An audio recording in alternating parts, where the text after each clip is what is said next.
आज के इस अति सुंदर कार्यक्रम में मंच पर विराजमान हमारे माननीय राज्य मंत्री शहरी एवं आवासन कार्य मंत्रालय श्री तोखन साहू जी, हमारे विभाग के सचिव हैं श्री अनुराग जैन जी, ज्वाइंट सेक्रेटरी श्री राहुल ठाकुर जी, सभी DNULM और PM स्वनिधि के उपस्थित अधिकारीगण, आज के इस समारोह में सब प्रदेशों से आए हुए, अन्य प्रदेशों से आए हुए सभी विजेतागण, प्रतिभागीगण, उपस्थित मीडिया के बंधुओं, पत्रकार छायाकार मित्रों, सबसे पहले तो मैं आज जिस प्रकार का ये कार्यक्रम हुआ है, मुझे बताया गया कि इस प्रकार का ये कार्यक्रम पहली बार हो रहा है। जब स्वनिधि जैसे कार्यक्रम को प्रमोट करने के लिए और दीनदयाल अंत्योदय योजना के अंतर्गत जो NULM के इस प्रकार के पुरस्कार विजेता बुलाए गए हैं, इस अवसर पर मैं इस कार्यक्रम का भी स्वागत करता हूं और आप सबको बहुत बहुत बधाई, बहुत बहुत शुभकामना देता हूं। मित्रों, इस विषय के साथ जुड़ने के लिए हमको थोड़ी सामाजिक जो भूमिका है उसको समझना पड़ेगा। हम जानते हैं देश की आबादी लगभग 2 करोड़ से ज़्यादा प्रति वर्ष हमारी आबादी, नई आबादी आती है, बढ़ती है ही नहीं, नए जो लोग जुड़ते हैं और जो नया जुड़ता है उसको अपनी अपनी भूमिका आगे बढ़ानी होती है।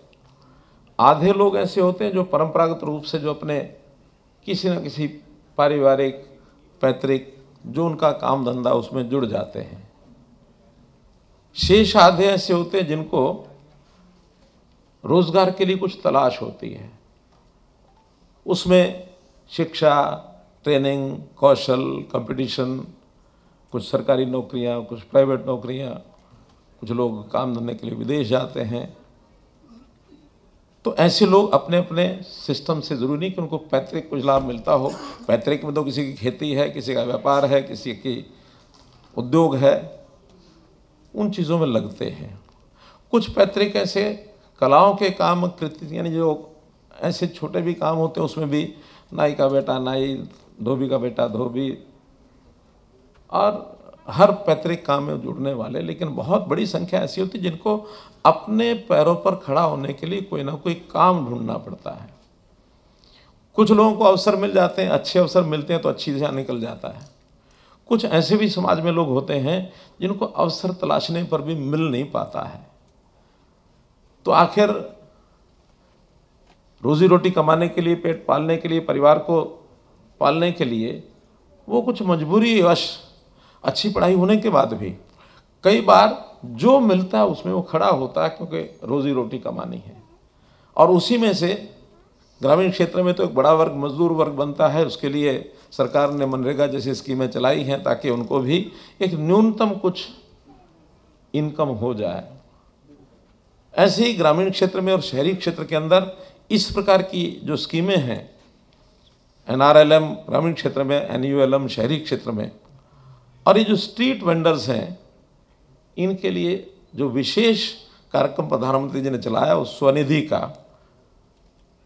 क्योंकि ध्यान में आता है जब इस प्रकार के स्ट्रीट वेंडर जगह जगह जाकर के कुछ काम करते हैं, उनको थोड़ी पूंजी चाहिए होती है, और वो पूंजी प्राप्त करने के लिए कई ऐसे तरीके समाज में विकसित हुए ताकि वो जितना कमाता है उसमें ज़्यादा पैसा तो उस पूंजी को वापस करने में, उसके ब्याज देने में निकल जाता है।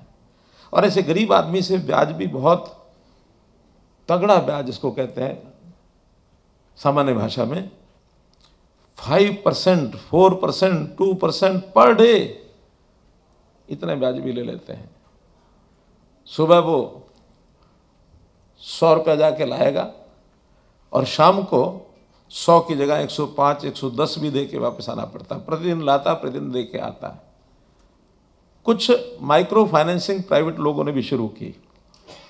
कुछ इस प्रकार के सिस्टम में एक नया सिस्टम जो ऑर्गेनाइज्ड कंट्रीब्यूटरी सिस्टम है, जिसको सामान्य भाषा में जो लोग बाज़ार से जुड़े हुए हैं उनको पता है, कमेटियां डालते हैं। रोज़ाना 10 रुपये 20 रुपये की कमेटी डालेगा और महीने बाद उसको वो कम ज़्यादा पैसे पर उसको लेके आ जाएगा, वो अपना काम चलाते हैं। लेकिन बहुत बड़ा बर्डन उस गरीब आदमी के ऊपर पड़ता है। जब ये सारे विषय प्रधानमंत्री जी के ध्यान में आए तब उन्होंने कहा कि नहीं, ये जो ऐसा स्ट्रीट वेंडर है जो छोटा काम करता है, इसकी सहायता ये करनी चाहिए। तब जा कर के हम सब लोगों के माध्यम से वो बड़ी बड़ी सूचियाँ भी बनाई गई, कौन कौन है उनको पहचान किए गए, उनका रजिस्ट्रेशन किया गया और उनको फिर ये 10,000 रुपया 20,000 50,000 रुपया इस राशि के माध्यम से उनको सहयोग किया गया। उसमें जीवन बदला। लोगों को जो इनकम मान लो प्रति महीने अगर किसी की पहले 5,000 रुपये थी तो अब 10,000 हुई, क्योंकि वो खर्चा उनका बचा है। और इसमें सरकारी योजना के माध्यम से बहुत सी संस्थाएं सामने आई, बैंक्स भी सामने आए, लोकल बॉडीज भी सामने आई, जिन्होंने मन से काम किया। आप जैसे लोगों ने, तो उन्होंने अपनी पहचान भी बनाई, आज उनको प्राइज भी दिया गया है। अब ये प्राइज देने का मतलब ये नहीं है कि अब प्राइज मिल गया तो आगे काम करना नहीं है, आगे भी हमको वो गति बना के रखनी है। हो सकता है इस कंपटीशन में अगली बार हमारे से आगे कोई और निकल जाए, उसकी चिंता मत करना। हम केवल प्राइज के लिए काम नहीं कर रहे हैं, हम ऐसे एक वर्ग की सहायता के लिए काम कर रहे हैं जिसकी आवश्यकता है जीवन में, जो नीडी है, जिसका जीवन यापन इस छोटे छोटे काम के कारण से और उसका जीवन यापन पूरा होना है।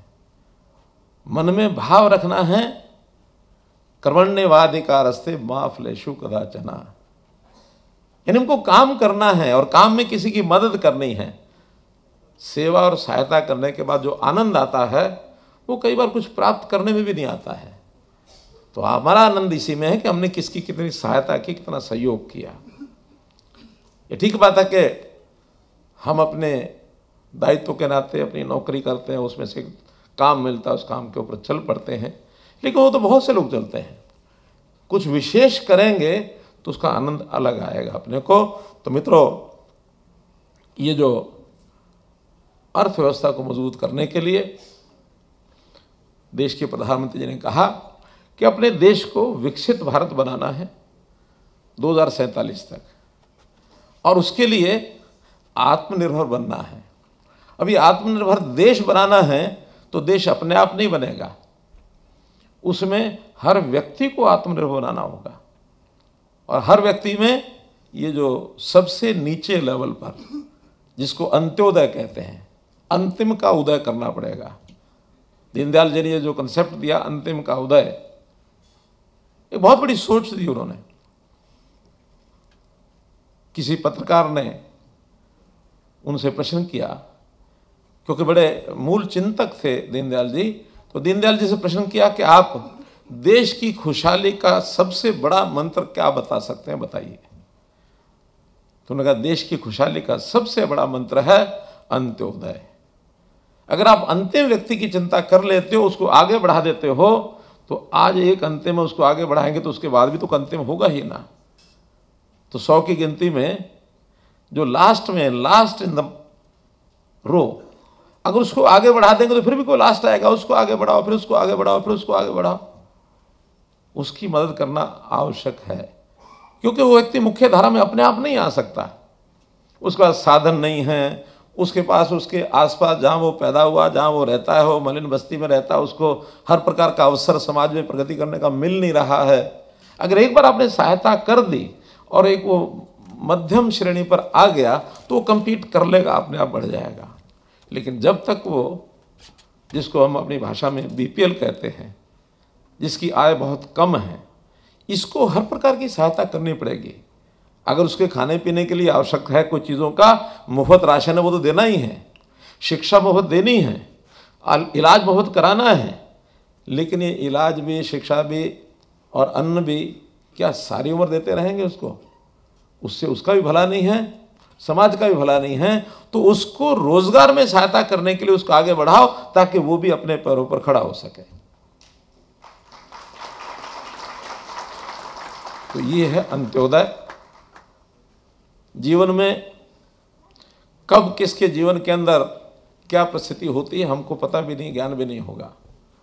हो सकता हम में से भी बहुत ऐसे हों जो अपने बचपन में अपने माता पिता की पारिवारिक स्थिति के कारण से बहुत हार्डशिप्स से निकले होंगे, निकलने के बाद आज संघर्ष करके यहाँ तक पहुँचे हैं। वैसे अपना उदाहरण देना ठीक नहीं होता, लेकिन मैं आपको अपना उदाहरण बताता हूँ। हमारे पिताजी के पास बहुत थोड़ी छोटी खेती थी। हम बच्चे थे, स्कूल में पढ़ते थे, तो पिताजी की इच्छा रहती थी खेती के काम में बेटा हाथ बटाओ, थोड़ा बहुत काम बटाते थे। ये शायद 1968 की बात। हमारे पिताजी ने कहा कि बेटा हम पंचायत की ज़मीन है, इसको 1 वर्ष के लिए कॉन्ट्रैक्ट पर लेते हैं और इसमें मैं सब्जी की बिजाई कर देता हूँ। बिजाई करने के बाद बाकी काम तुम्हारा, उसमें जाके छोटा मोटा खाद डालना, पानी डलवाना, जो व्यवस्था होती थी। और फिर बाद में जब सब्जी हो जाए, रोज़ाना किसी को बुला करके जो उत्साह देना उसको दे करके उसकी सब्जी तोड़वाना, और शाम को तोड़वाओ, सुबह सुबह साइकिल पर रख करके बेच के आओ, मंडी में बेच के आओ।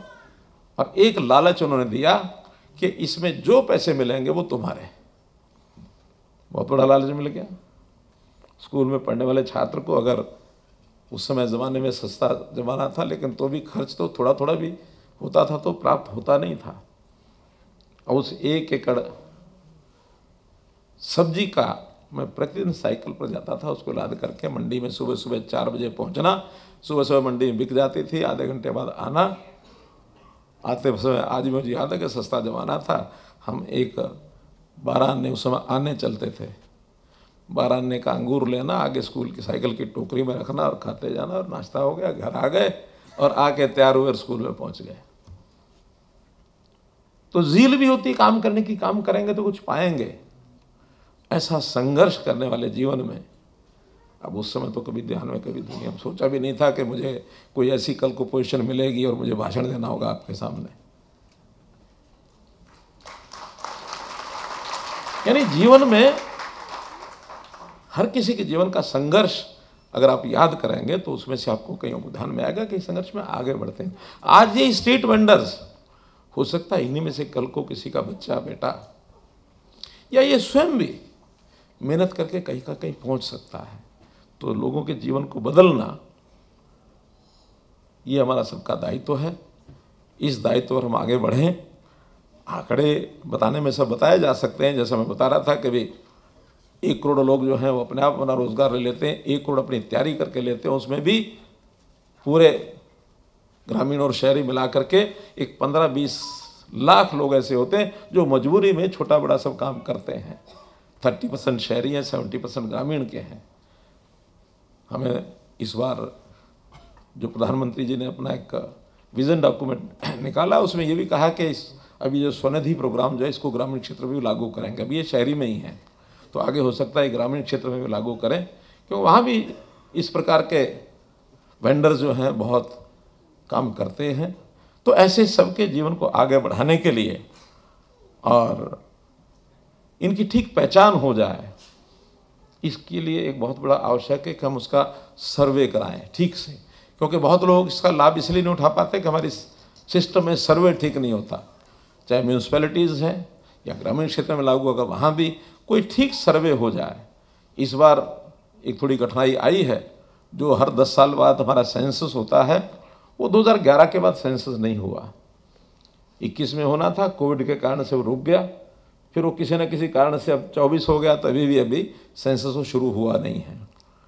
कभी भी हो सकता है, तो सेंसस के माध्यम से हमको और ठीक जानकारियाँ मिलेंगी कि कौन इस लेवल के लोग हैं जिनकी सहायता करना आवश्यक है। वरना आज भी सहायता करने के लिए हम चाहते हैं सबकी सहायता हो, लेकिन कुछ लोग ऐसे हैं जो पुराने समय में उस समय रजिस्टर्ड थे, स्थिति ऐसी थी, आज अच्छे पैरों पर खड़े हो गए। लेकिन कुछ ऐसे भी हैं जो आज भी रह गए हैं, जिनका उस लाइन में हम ले उस संख्या में जोड़ नहीं पाए हैं, तो उसको जोड़ना है। देश भर में अभी 70 लाख के आसपास लोगों को लाभ मिल रहा होगा। कितना? 65 लाख। तो 65 लाख को लाभ मिल रहा होगा, लेकिन 65 लाख संख्या उतनी नहीं है कि सारे उसमें कवर हो गए होंगे। बहुत लोगों को जानकारी नहीं मिलती, बहुत लोग रजिस्टर्ड नहीं होते, बहुत लोगों की कठिनाइयाँ आती हैं, वो कोई ना कोई उनसे पहचान मांगते हैं, पहचान नहीं मिलती है। क्योंकि ये सब लोग दूसरे शहरों में जा कर के काम करना शुरू करते हैं। अपनी एक रेडी लगा लेंगे, अपना एक टोकरी ले लेंगे, अपना एक साइकिल ले लेंगे, उसके ऊपर काम करते हैं। कठिनाइयाँ इनको बहुत आती हैं। कभी कभी तो जा कर के दुकान के सामने अपनी रेडी लगा के खड़े होते हैं, पुलिस वाला डंडे मारता, चल भाग जा। सबसे ज़्यादा इन पर मार पड़ती है। फिर इनको एक स्पेस म्यूनसिपैलिटी जो है तो तय करती है कि वेंडिंग जोन है, यहाँ से ले जाओ, उनका रजिस्टर करके उनको जगह भी देते हैं। लेकिन वेंडिंग जोन में ग्राहक नहीं जाता है। ग्राहक को भी आदत पड़ी है, मेरे घर के बाहर आकर के कोई आवाज़ लगाए, कोई घंटी बजाए, सब्जी वाला आ गया तो तब वो नीचे उतर के, हमारी बहन, हमारी माता, वो नीचे जाकर सब्जी ले आती है। उसको कहा जाए कि एक 500 मीटर दूर वेंडिंग जोन है, वहाँ जा कर के लाओ। वो कहते मुझे जो घर में आके दे रहा है कोई, तो मैं वहाँ क्यों जाऊँ। तो वहाँ वाले ये परेशान होते हैं कि हमारी दुकानदारी चली गई, फिर वहाँ से भागते हैं, फिर वो बाज़ार में घूमना लग जाते हैं। तो इनकी अपनी मजबूरियाँ हैं, लेकिन हमें हर किसी को संभालना है। सिस्टम को मानने वाले लोग हैं, अच्छी बात है, लेकिन अगर भूख के मारे अपने आजीविका के कारण से वो सिस्टम को नहीं उस पर चल पाता, सिस्टम को तोड़ता है, तो उसकी मजबूरी को हमको समझना पड़ेगा कि क्या करें। अभी जैसे NULM के कार्यक्रम में महिलाएं ज़्यादातर उस ग्रुप में आती हैं। गांव में तो बहुत बड़ी संख्या में बने हैं ये सेल्फ हेल्प ग्रुप्स, शहरों में भी कम हैं। तो हमें उस योजना की तरफ बढ़ना पड़ेगा, और ख़ास करके उनको जो लोन मिलता है, अच्छा लोन मिलता है उनको। ये जो स्वनिधि में तो शायद 50,000 तक है, NULM में कितना मिलता है ग्रुप को? 10 लाख रुपए तक भी मिल जाता है। उनको ये बताया जाता है कि आप कोई प्रोडक्ट तैयार करिए, सामूहिक रूप से करिए या अलग अलग करिए, ग्रुप बना करके।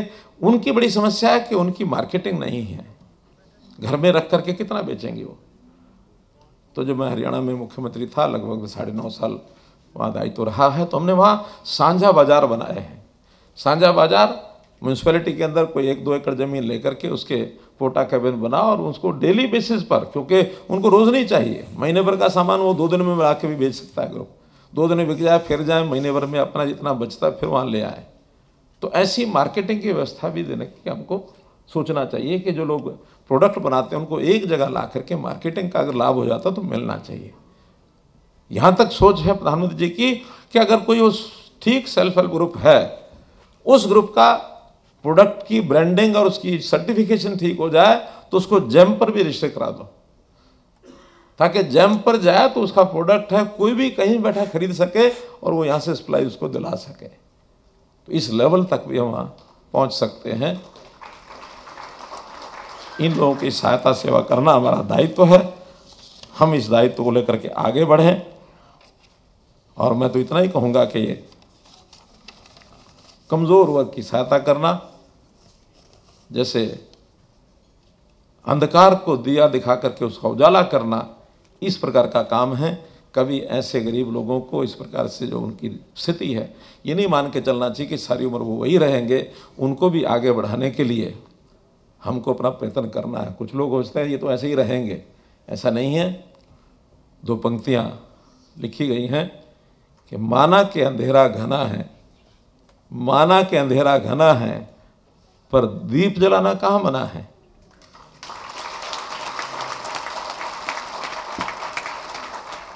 चलो जलाएं दीप वहाँ जहाँ अभी भी अंधेरा है। धन्यवाद।